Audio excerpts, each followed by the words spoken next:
شاہ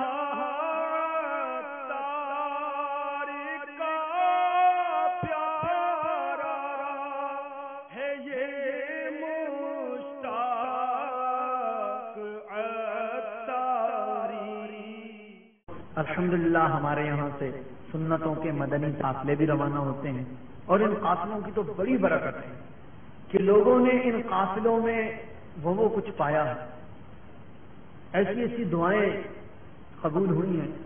ایک ہمارے اسلامی بھائی ہیں، انہوں نے ایک نیت کی، دعا کرتے تھے، اب قافلے میں گئے، قافلے سے جب واپسی آئے تو ان کی دعا قبول ہو چکی تھی۔ پتہ کیا دعا تھی؟ ان کی دعا پتہ کیا تھی؟ بتا دوں؟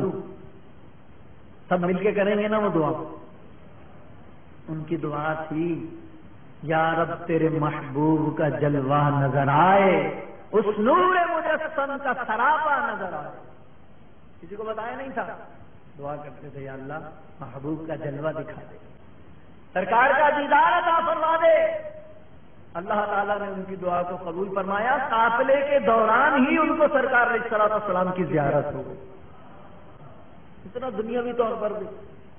ایک صاحب سے ان کا بچہ بہت بیمار تھا، جگہ جگہ سے علاج کروایا، ہمارے ایک اسلامی بھائی ملے، ان سے انہوں نے ذکر کیا تو اس نے بھی دعوت دے ڈالی، کہا حضرت آپ کے بچے کی طبیعت خراب ہے تو آپ اس نیت سے مقصد ہمارے ساتھ قافلے میں چلیں کہ میں قافلے میں چلتا ہوں، اللہ تعالیٰ میرے بچے کو صحت و تندرستی عطا فرمائے۔ اب باپ ہے، اس نے تو ہاں کرنی تھی، اس نے کہا چلو، یہ بھی اس کی خوش نصیبی تھی کہ ہاں کہہ دی، ورنہ کوئی اور ہوتا تو بولتا جاؤ میاں ہم نہیں جاتے قافلے میں۔ تو اس نے کہا چلو، وہ قافلے میں گیا، واپسی آیا تو اس کا بیٹا تندرست ہو چکا تھا۔ اور ایسے کئی ایک واقعات ہیں، ہم لوگ کثیر تعداد میں واقعات اس لیے نہیں سناتے کہ بعض لوگ یہ سمجھتے ہیں کہ شاید یہ بلا وجہ کی تعریفیں کر رہے ہیں، تو جو حقیقت ہوتی ہے اس کی تعریف کی ہی جاتی ہے۔